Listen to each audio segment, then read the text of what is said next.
నుంచి తాను నీలో లీనమైనది ఆదిశక్తి ఆకృతి ఆద్రిజాత పార్వతి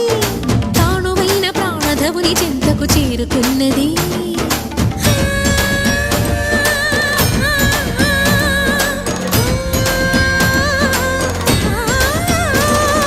భవుని భువికి తరలించేలా ధరణి దివిని తలపించేలా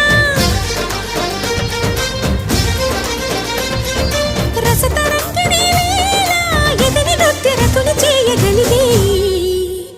వేళ భరత వేదముగ నిరత నాట్యముగా కదిలిన పదమిది ఈశా